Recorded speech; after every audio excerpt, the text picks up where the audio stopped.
Hello viewers, শুভ সকাল। আপনারা সবাই কেমন আছেন? আশা করি আপনারা সবাই ভালো আছেন। আলহামদুলিল্লাহ আমিও ভালো আছি। আজকে আমরা চলে এসেছি অরণ্যক রিসোর্ট কাপ্তাই রাঙ্গামাটি। আমার সাথে রয়েছে কিছু গেস্ট। আগে থেকে আমরা পুরো প্রস্তুতি নিয়েই অরণ্য রিসোর্টটি ঘোরার চিন্তাভাবনা করে এসেছি। তো অপরূপ সৌন্দর্য অরণ্য রিসোর্ট। এক পাশে রয়েছে কাপ্তাই লেক, খুবই সুন্দর। আমরা অনেকক্ষণ যাবত এখানে ঘোরাঘুরি করতেছি। সাথে রয়েছে একটি সুইমিং পুল ঘেঁষেই আমরা আস্তে আস্তে সামনের দিকে অগ্রসর হচ্ছি। আপনারা দেখতে পাচ্ছেন এই রিসোর্টটা আসলে খুবই সুন্দর। অপরূপ সৌন্দর্য কাপ্তাই রাঙ্গামাটি। সকালের মিষ্টি রোদ, এই শুভ সকালটা খুবই ভালো কাটতেছিল। লেকের পাশেই হচ্ছে রিসোর্টটি। এটা হচ্ছে বনরূপা, এই রিসোর্টের লোকেশন বনরূপা ঘাগড়া হয়ে বনরূপার মাঝামাঝিতেই এটার অবস্থান। টোটালি আর্মিদের দ্বারা নিয়ন্ত্রিত, খুবই সুন্দর একটি রিসোর্ট।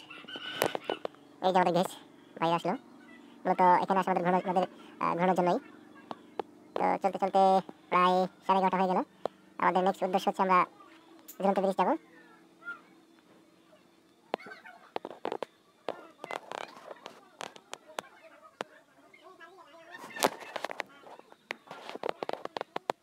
খুবই সুন্দর।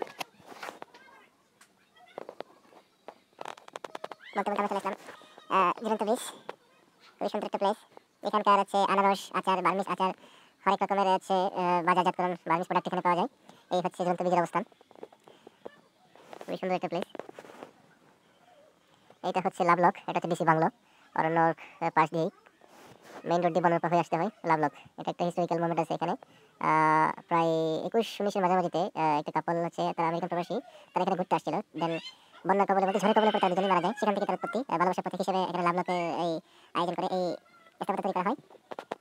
অ্যাকচুয়ালি বলতে গেলে এখানে কাপল এসে লাভলক তালা ঝুলিয়ে রাখে। এর পাশে তার বিস্তারিত ইতিহাস আপনারা ঘুরতে আসলেই বুঝতে পারবেন বা পড়ে নিতে পারবেন হিস্টোরিক্যাল এই মোমেন্টটা।